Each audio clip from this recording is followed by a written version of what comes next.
my YouTube channel Razvind English. I am Razvind Nirala and in front of you to give you a grammar lesson. Today we will learn types of subordinate clause. Though I have already taught in my previous video types of clause, that is principal clause, coordinate clause and subordinate clause. And today we will learn types of subordinate clause, that is noun clause, adjective clause and adverb clause. So watch the video till the end. Don't leave the video, don't skip the video. If you do this, you will not understand this very important chapter. And definitely like the video, subscribe the channel and comment. So let's proceed to the board. आइए board पर चलते हैं हम लोग. Clause. अब देखिए clause के बारे में मैंने पहले भी बताया है. क्लॉज का मतलब होता है वाक्यांश, वाक्य खंड या उपवाक्य. तो क्लॉज के कितने भेद हैं? क्लॉज के 3 भेद है. काइंड्स है, एक प्रिंसिपल क्लॉज, मेन क्लॉज या इंडिपेंडेंट क्लॉज. तीनों बात एक ही है. इसको हिंदी में कहा जाता है अनाश्रित वाक्यांश, क्योंकि यह किसी पर आश्रित नहीं होता है. इसके पहले कोई कंजंक्शन नहीं होता है. इसमें एक सब्जेक्ट और एक वर्ब होता है. दुनिया में कोई भी अगर सेंटेंस होगा वह सिंपल सेंटेंस है और वह क्लॉज भी होगा, और वह क्या हो जाएगा? मेन क्लॉज या इंडिपेंडेंट क्लॉज हो जाएगा. ठीक है. लेकिन इसमें क्या हो जाएगा? दूसरा है, लेकिन दूसरा कोऑर्डिनेट क्लॉज. कोऑर्डिनेट क्लॉज शुरू होता है कोऑर्डिनेट कंजंक्शन से. कोऑर्डिनेट क्लॉज भी एक प्रिंसिपल क्लॉज के समान ही होता है, लेकिन यह कोऑर्डिनेट कंजंक्शन शुरू होता है. यह भी इंडिपेंडेंट क्लॉज ही है, बिल्कुल इसी की तरह, प्रिंसिपल क्लॉज की तरह भी यह इंडिपेंडेंट क्लॉज है. मैं अभी फिर से उदाहरण देके बता रहा हूँ. तीसरा हो गया सबऑर्डिनेट क्लॉज, और डिपेंडेंट क्लॉज इसको आश्रित वाक्यांश कहते हैं.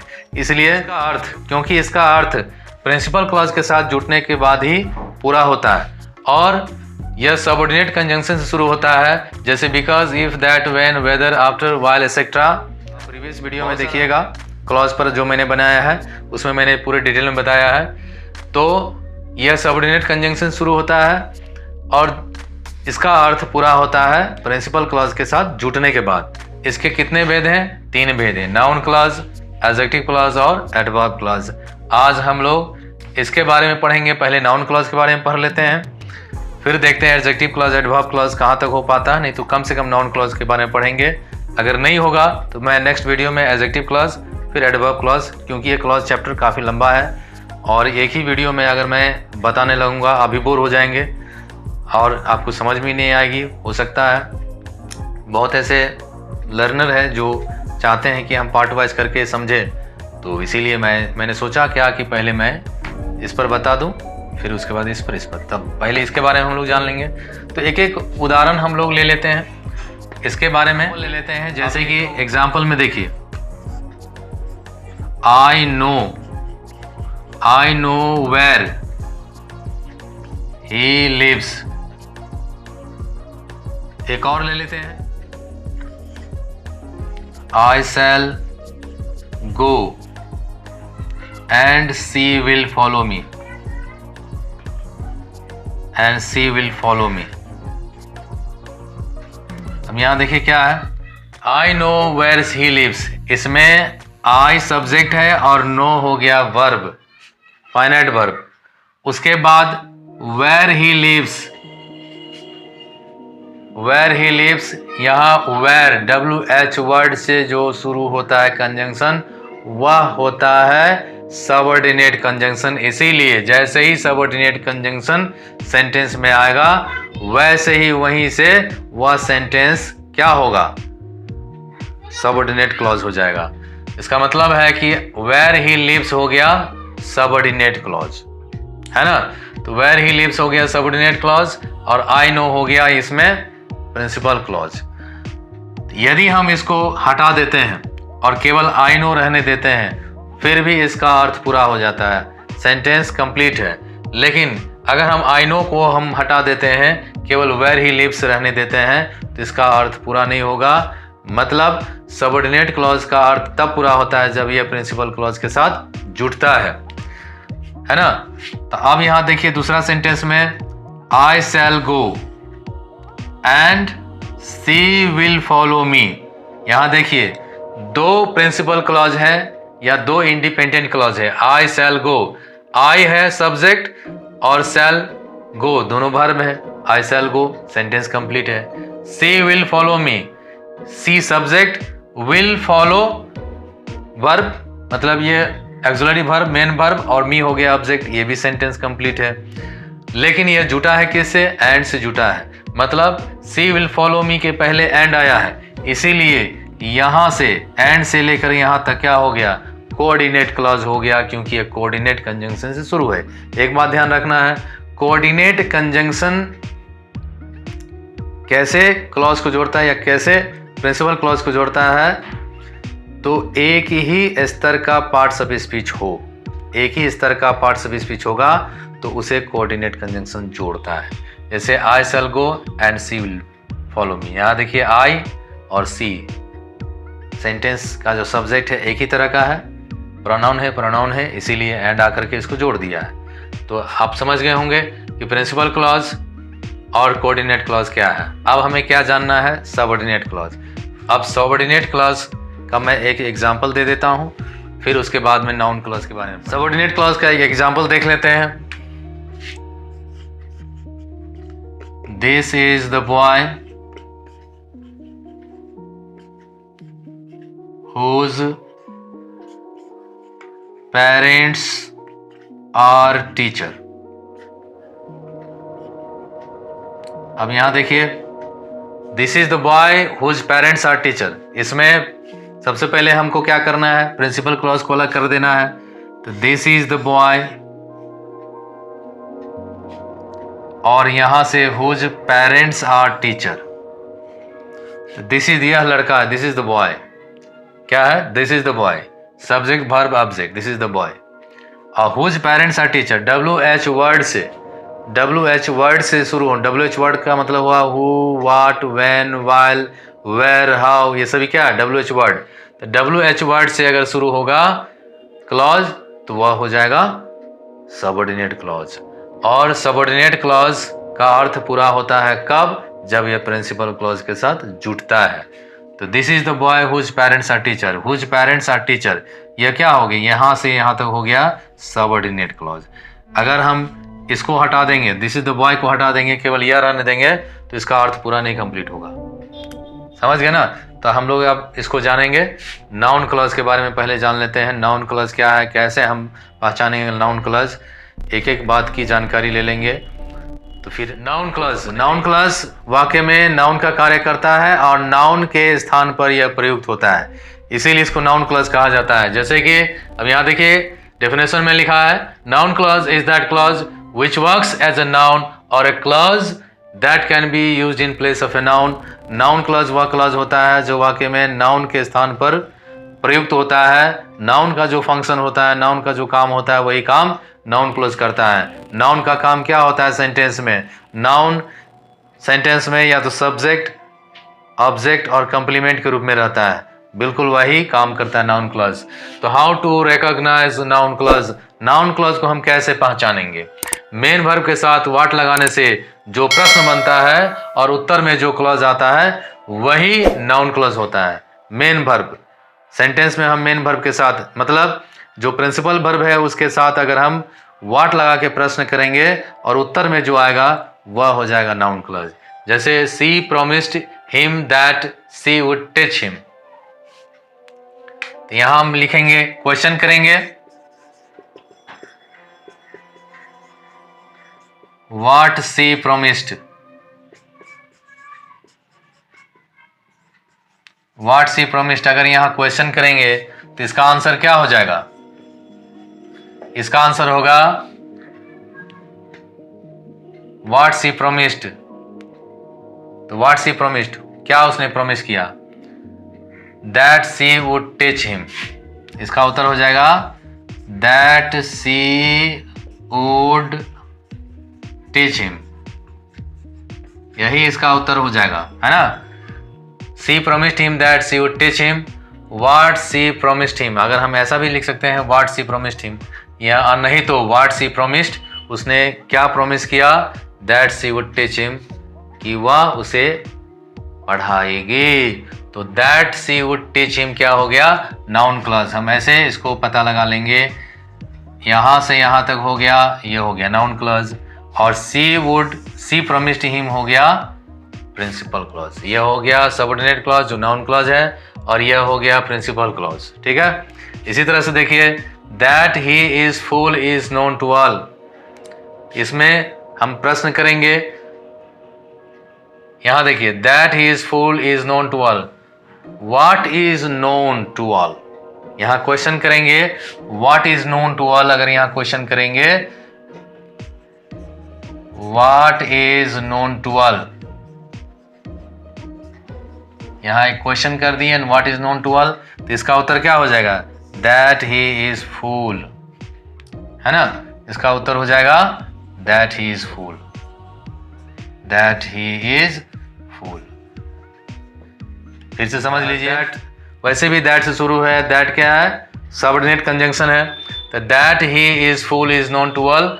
यहां प्रश्न करेंगे नोन से, नोन के साथ व्हाट लगा करके what is known to all या व्हाट इज नोन, तो that he is fool, that he is fool. The that he is fool क्या हो गया, यह हो गया सबऑर्डिनेट क्लॉज, मतलब नाउन क्लॉज, और यहां से it is known to all हो गया principal clause.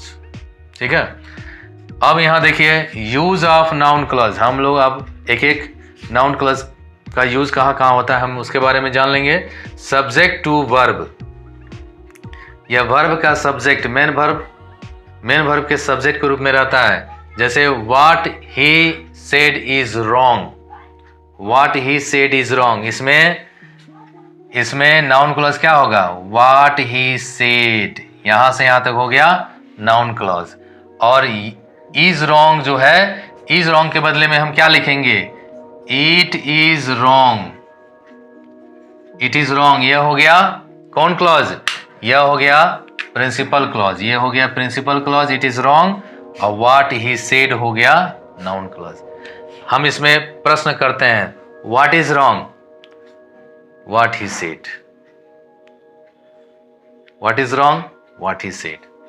Weather she will come is not known, यहां देखिए वेदर सी विल कम, यहां से यहां तक सबऑर्डिनेट क्लॉज है, मतलब यह हो गया नाउन क्लॉज जो सब्जेक्ट के रूप में है, और इज नॉट नोन यह हो गया प्रिंसिपल क्लॉज। तो यहां पर इज नॉट नोन के बदले में इज नॉट नोन को अगर हम अलग करेंगे तो क्या होगा, इट इज नॉट नोन हो जाएगा, it is not known, it is not known, यह हो गया प्रिंसिपल क्लॉज, और वेदर सी विल कम हो गया सबऑर्डिनेट क्लॉज।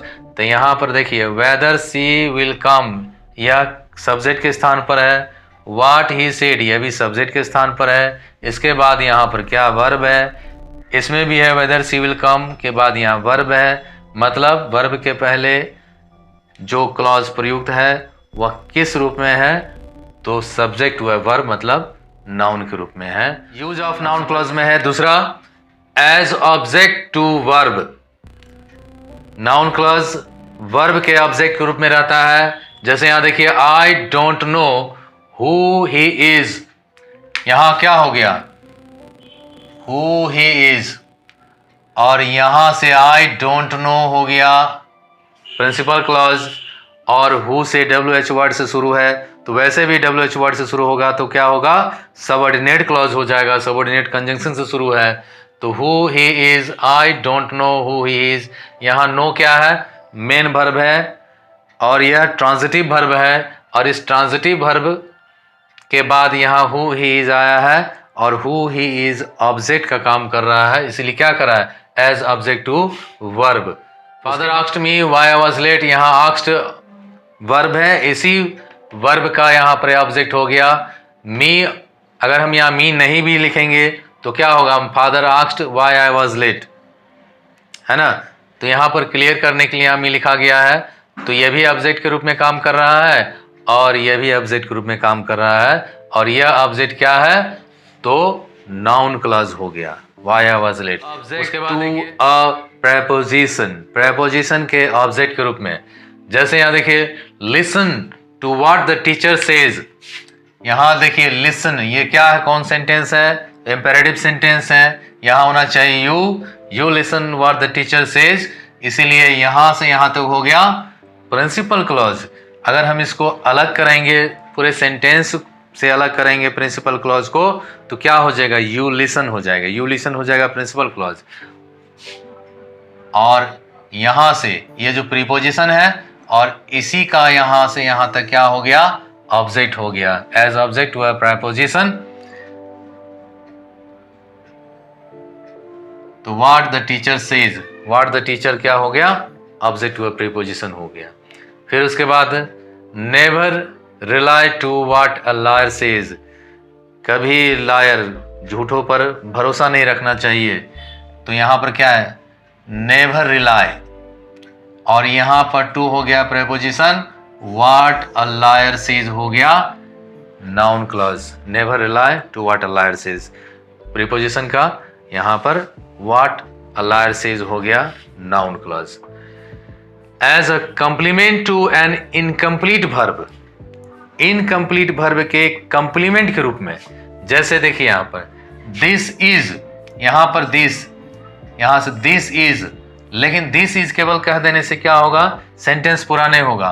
तो what he told me, this is what he told me, तो व्हाट ही टोल्ड मी किस रूप में है, कंप्लीमेंट का काम कर रहा है। What he told me this is के साथ जुटने के बाद ही यह सेंटेंस कंप्लीट हो पा रहा है, इसीलिए यह कंप्लीमेंट पूरा का काम कर रहा है। और यह हो गया क्या, नाउन क्लॉज हो गया, व्हाट ही टोल्ड मी। उसके बाद है द ट्रूथ इज, यहां से यहां तक हो गया प्रिंसिपल क्लॉज, लेकिन यह इनकम्प्लीट है, तो इसका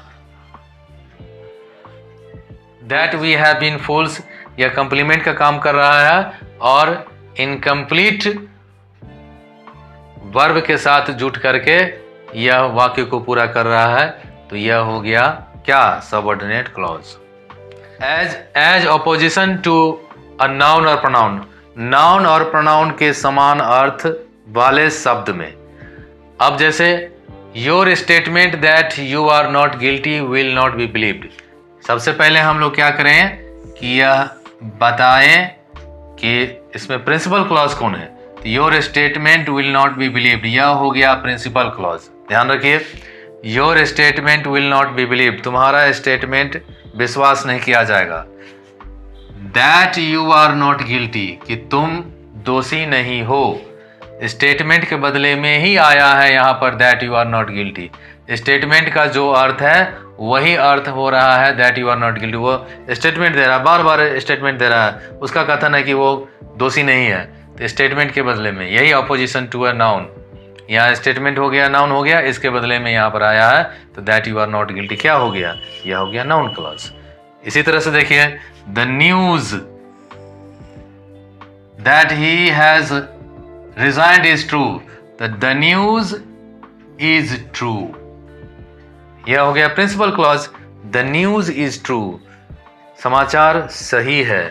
दैट ही हैज रिजाइंड, यहां पर न्यूज के बदले में ही आया है ये that he has resigned. News क्या है कि उसने रिजाइन दे दिया है, उसने त्याग पत्र दे दिया, तो न्यूज के बदले में आया है, तो इसीलिए हो गया अपोजिशन टू नाउन।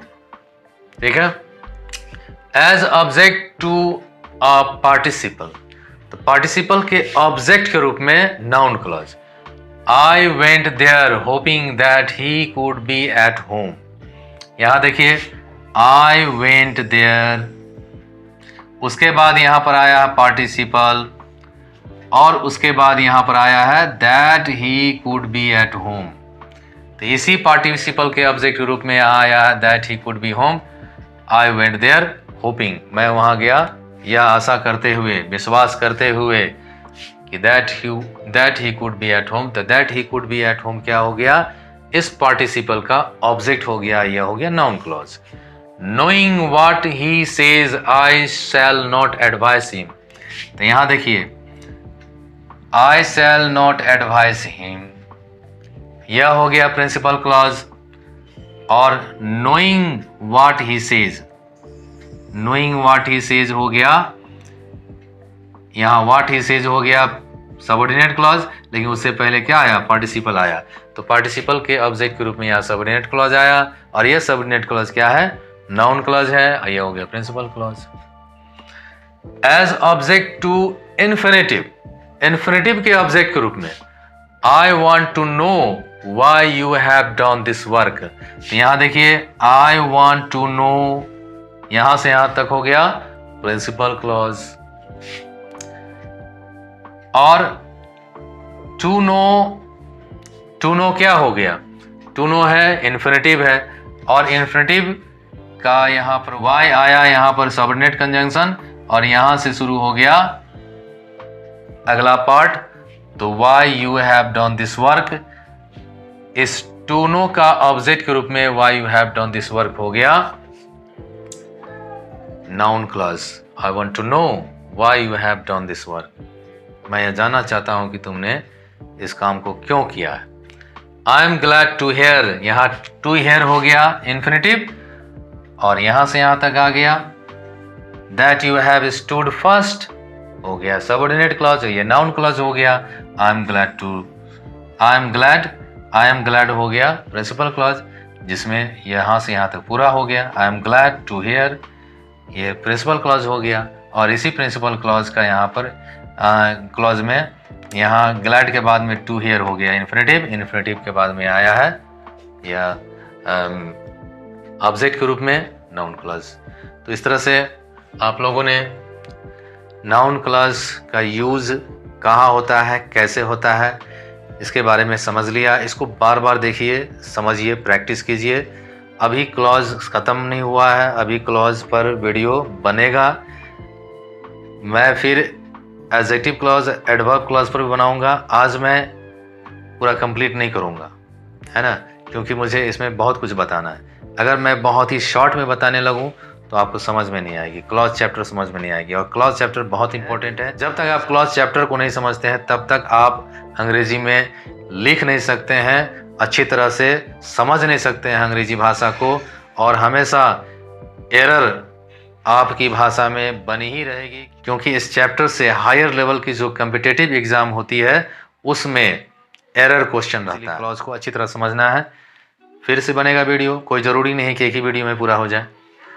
तो इसको देख लीजिए और स्क्रीनशॉट ले लीजिए, समझ लीजिए, ठीक है। थिंग्स टू रिमेंबर, अब हमें क्या करना है, कुछ पॉइंट्स को याद रखना है। नाउन क्लॉज दैट अथवा question words what, where, how, when, why, which से शुरू होता है।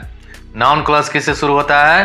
दैट से, या क्वेश्चन वर्ड्स WH वर्ड से शुरू होने वाला जो क्वेश्चन वर्ड्स है, जो सबऑर्डिनेट कंजंक्शन है, और सबऑर्डिनेट कंजंक्शन से जो क्लॉज शुरू होता है, सबऑर्डिनेट क्लॉज होता है, उससे होता है। इस पर मैंने बहुत सारा एग्जाम्पल भी बता दिया है, इसीलिए यह आपको समझ में आ गई होगी बात। दूसरा है, यदि क्लॉज में यस नो उत्तर वाले प्रश्न हो तो नाउन क्लॉज को इफ या वेदर से जोड़ा जाता है। क्लॉज में यस नो वाले प्रश्न हो तो, मतलब क्वेश्चन दो तरह का होता है, एक यस नो क्वेश्चन होता है और एक WH क्वेश्चन होता है। यस नो क्वेश्चन शुरू होता है ऑक्सिलरी वर्ब से, WH क्वेश्चन शुरू होता है WH वर्ड से।